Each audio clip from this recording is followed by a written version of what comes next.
Velkommen, og tak fordi I kigger med. Vi fejrer i dag den officielle åbning af udstillingen De Asta, og normalt så inviterer vi jo rigtig mange mennesker ind og holder en stor fanisering. Det gør vi ikke i dag af hensyn til den aktuelle coronasituation. Derfor så holder vi vores fanisering digitalt live her på Facebook. Og når åbningstalerne er over, så vil udstillingen være fysisk åben for publikum fra kl. 18 i dag. Og den udstilling, vi åbner, det er en helt ekstraordinær udstilling. Det er en udstilling med Danmarks til alle tider allerstørste filmstjerne. Asta Nielsen, et ikon, en trendsetter og et forbillede, som rækker helt ind i hjertet af vores tid.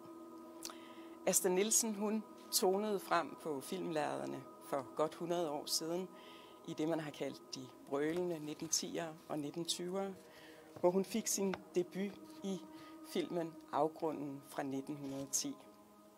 Med sin erotiske mavedans rundt om Poul Reumert i debutfilmen Afgrunden, der skabte Asta Nielsen stor postyr. Man havde simpelthen aldrig set noget lignende. Året efter spillede hun med i filmen Den Sorte Drøm, som er en af de kun 4 film, som Asta Nielsen var med i, som blev filmet i Danmark. For Tyskland fik rigtig hurtigt øjnene op for skuespilleren med de gigantiske mørke øjne og den stærkt erotiske udstråling. I alt så blev det til mere end 70 film for Asta Nielsen, og I kan komme tæt på de fleste af filmene i udstillingen. Som skuespiller er hun en dansende revolution, og hun er helt sin egen. I udstillingen så vil I kunne se, hvordan alt samler sig omkring hende, fordi hun har så stor karisma. Hun formår at gøre sine roller levende, og hun har en intuitiv forståelse for at spille til kameraets intime blik. Samtidig så viser hun os, at sex også ofte er magt, og at køn ikke altid er noget fuldt definerbart. Hele hendes stil og evne til selviscenesættelse føles, når vi kigger i dag, helt vildt moderne. For hun kan faktisk være det hele, sexet og kurvet, maskulin og cool, androgyn og ubestemmelig. Hun er og var et mysterium, som har efterladt sig rigtig mange spørgsmål, og som hele tiden afmonterer vores forestillinger om, hvad en kvinde kan. Og det gør hun endda i 1910'erne, hvor kvinderne ikke engang havde fået stemmeret. Asta Nielsen, hun håndterer sin superberømmelse med sikker hånd. På en facon, som på en måde kan minde lidt om den måde, de største stjerner på de sociale medier i dag håndterer deres liv, som også ligger på grænsen mellem det private og det iscenesatte. Det har været vigtigt for os at skabe et møde med Asta Nielsen, som er sanseligt og levende. Vi har haft lyst til at få hende op i kæmpestort format på væggene, så vi ser Asta på en måde, hvor hun bliver larger than life, for hun er og bliver en supernova. Udstillingen den vækker samtidig Asta Nielsen til live med 2 helt nye formidlingsgreb. Et unikt soundscape, som gør udstillingen til en totaloplevelse, og som er skabt af den elektroniske komponist Bjørn Sveen. Og så en lydrejse, hvor vi kommer helt ind til det inderste af Asta Nielsens liv, som er skabt af den prisbelønnede podcastproducent Third Ear. Med udstillingen afslutter vi 4 års fantastisk samarbejde med det Danske Filminstitut. Filminstituttet har med et unikt digitaliseringsprojekt sikret os alle sammen adgang til vores filmarv. Og derfor vil jeg også takke det Danske Filminstitut, som har lagt et stort arbejde i at gøre Asta Nielsens film tilgængelige. Også en meget stor tak til museumsinspektør Marianne Ager, som har skabt udstillingen her til Kunstmuseum Brandts og til hele teamet bag. Sidst, men bestemt ikke mindst, så skal der lyde en stor tak til de mange fonde, som har muliggjort udstillingen.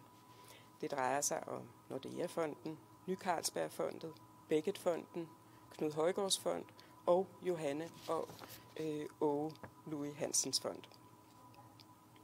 uden fondenes store økonomiske støtte, især her under corona, så havde vi ikke haft nogen udstilling. Så stor tak for, at vi med gode fondes hjælp kan hente Asta Nielsen frem på scenen og vise, hvilken helt afgørende kunstner hun er. Og det er nu en stor fornøjelse at give ordet videre til Jakob Buhl Vestergaard, som er vicedirektør ved Det Danske Filminstitut. Mit navn er Jakob Buhl Vestergaard, vicedirektør på Det Danske Filminstitut. Asta Nielsen-udstillingen er resultatet af endnu et fremragende samarbejde mellem Kunstmuseum Brandt og Det Danske Filminstitut. Vi samarbejdede for nogle år siden om en Lars von Trier-udstilling med stor succes. Det er det samarbejde, vi her følger op på.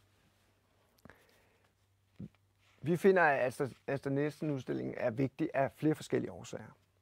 Selvfølgelig først og fremmest, fordi Asta Nielsen er en meget central figur i den danske filmhistorie og også i den internationale filmhistorie.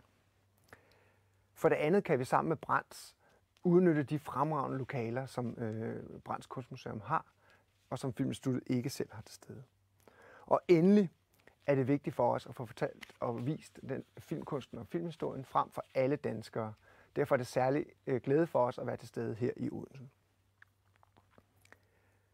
Vi har i mange år ønsket at genskabe og genfortælle historien om Asta Nielsen, som måske har været en lille smule glemt. At få støvet hende lidt af og få gengivet fordomsglans. Udstillingen er ikke en traditionel kulturhistorisk kronologisk udstilling. Den skal give sit publikum den intense, umiddelbare oplevelse, som det allerførste publikum også oplevede. Vi skal møde kunstneren, altså Asta Nielsen, via filmmediet, få fortalt historien om opblomstringen af det moderne, det minimalistiske og det tyske Asta Nielsen i 20'ernes Berlin. Asta Nielsen sættes i et moderne og relevant kontekst på et kunstmuseum med nykomponeret musik af Bjørn Svin. Og vi får et fornyet blik på filmen, og ikke mindst stumfilmen, som kunstnerisk udtryk. Asta Nielsen bliver samtidig prismen til at forstå, hvor revolutionerende filmmediet var i datidens tidlige år. Dengang filmkunsten skulle kæmpe for sin anerkendelse, selvom den fra start var populær. Dengang filmskuespilkunsten skulle kæmpe for at finde sin egen form i forhold til teaterskuespilskunsten. Dengang Hollywood lå i Valby, hvor Nordisk Film har sit hovedsæde. Og dengang Asta Nielsen ville vise, hvordan hun mente, at filmskuespilkunsten skulle gribes an. Det gjorde Asta første gang i 1910 i Urban Gads Afgrunden.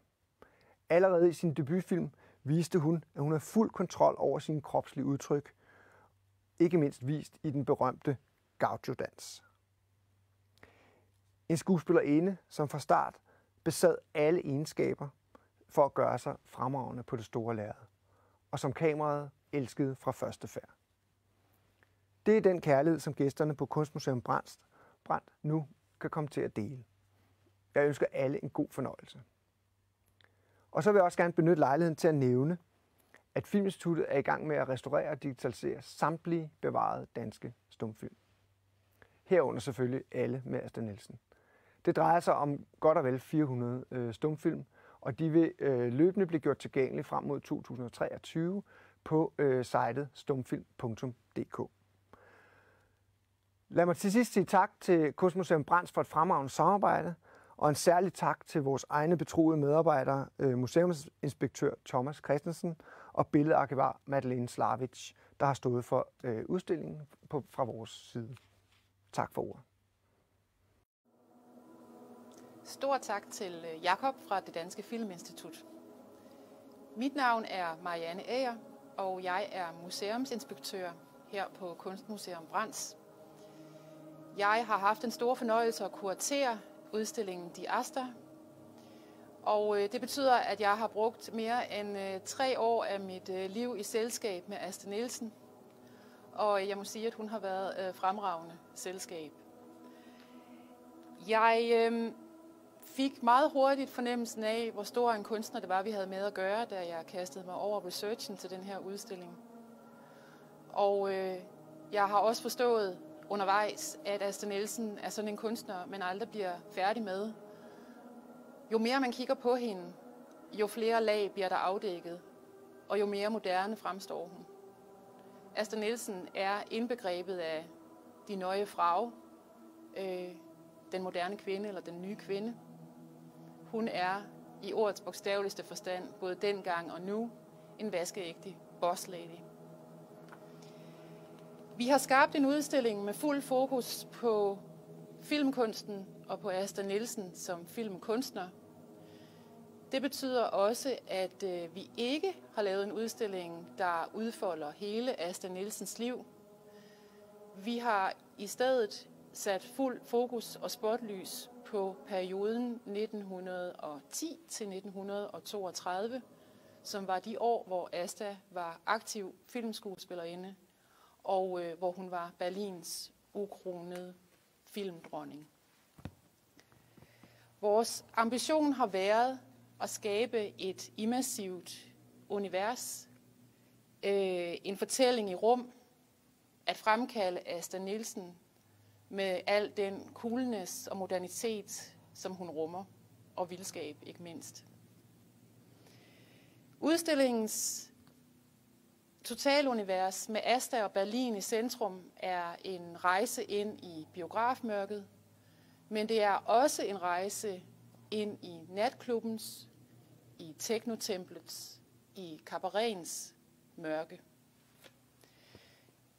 I Diasta bygger vi bro imellem Berlin i dag og Weimar-republikens Berlin. Og vi vil gerne omfavne jer i den her udstilling med lyd og billeder. Vi har simpelthen forvandlet 2 store sale her på Brandts til et mørkt univers, der skal transportere gæsterne et helt andet sted hen. Og jeg er af den overbevisning, at hvis der er noget, vi som mennesker har brug for lige nu, så er det at komme på en vild rejse, fyldt med inspiration og drømme. Og det er faktisk det, vi håber, I kan opleve i den her udstilling. Samtidig vil jeg nævne, at udstillingen faktisk er designet med den aktuelle coronasituation for øje. Det betyder, at her er der masser af plads, for vi vil gerne have, at I kan bevæge jer trygt rundt i Astas drømmende mørke. Vi skal runde den her lille digitale åbning af med en smagsprøve på Astas talent. Vi vil jo så gerne stå og skåle i champagne og have en lille fest, men det kan vi ikke lige nu. Så i stedet har jeg fundet et klip til jer af Asta i en ordentlig champagnebrændert. Det er Asta, der spiller Lis i filmen Kærlighedens ABC, som er fra 1916, som naturligvis er med i udstillingen. Lis er forlovet med en sød, men meget kedelig mand, og hun beslutter sig for, at hun vil uddanne ham til at blive en rigtig mand. Og det indbefatter altså, at hun tager ham med til storbyen, hun klæder sig selv i herretøj, og så slæber hun kæresten med i byen for at vise ham, hvordan man drikker, ryger og fester igennem og scorer damer. Og det lykkes til overmåde med det hele. Asta bliver faktisk frygtelig fuld. Bjørn Svin, den elektroniske komponist, der har tryllet fantastiske, altomfavnende lydlandskaber til den her udstilling, har også iscenesat det lille klip, I skal se nu. Det er et lille fantaseringsklip, hvor han simpelthen formår at få lyden frem i, hvordan en champagnebrændert er eller føles. Vi glæder os til at tage imod jer på Brandts. Vi håber, I har lyst til at komme. Her er både håndsprit, masser af plads, masser af kunst og husk mundbindet.